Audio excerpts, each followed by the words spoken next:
no. I think we've discussed this, that anything that goes wrong is always Ross's fault. 100%.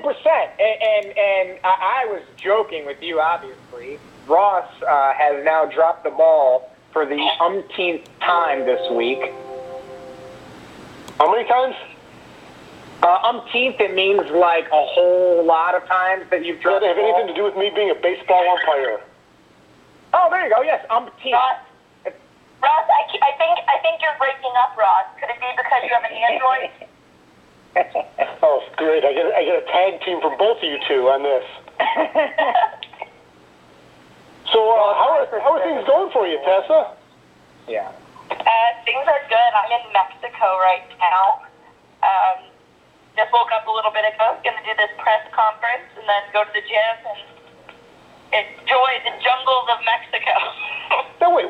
You just woke up. It's like 1:30 Central Time. No, it's like 11 o'clock here. Oh, okay, well, still, you're just waking up? Josh has been working since 4 in the morning.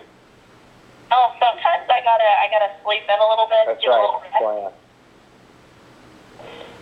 All right. I've been going nonstop for like the past week. I had 10 matches last week, Ross. 10. Wow. I will say that's very impressive. I'm tired. All right, so I guess we should ask you first off, reflect back on Rebellion, if you would, please. All right. Hello?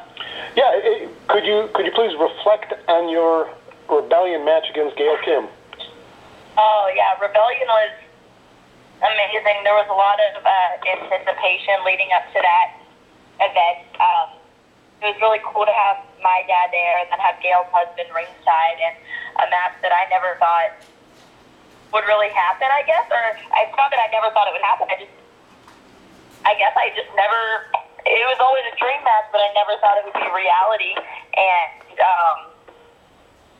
I don't know, that was a real cool moment for my career. It's kind of one of those moments that, you're going to remember forever, a pivotal moment.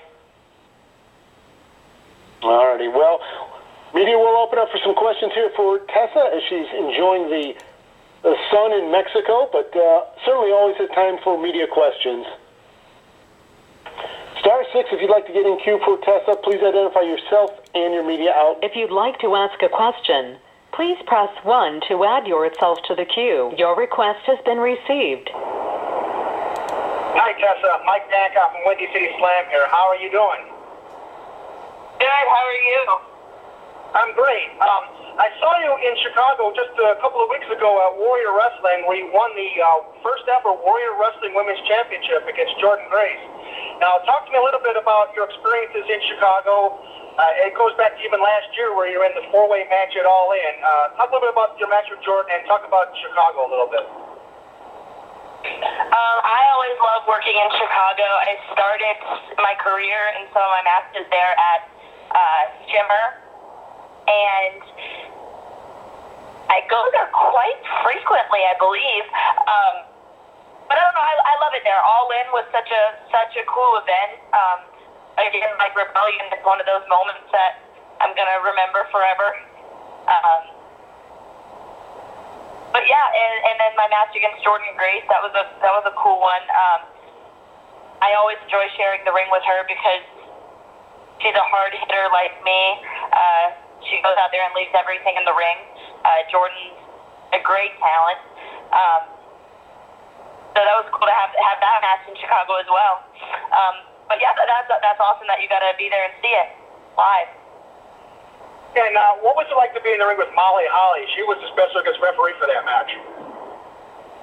That was so cool. I'm such a fan of Molly Holly.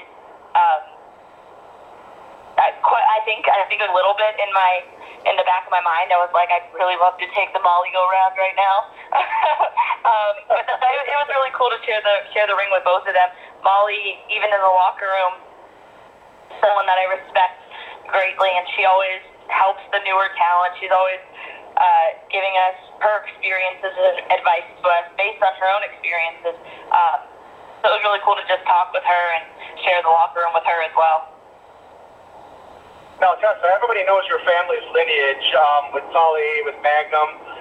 At what point, I mean, were you always destined to be in the business? I mean, at what age did you know that, yeah, this is what I'm going to be doing?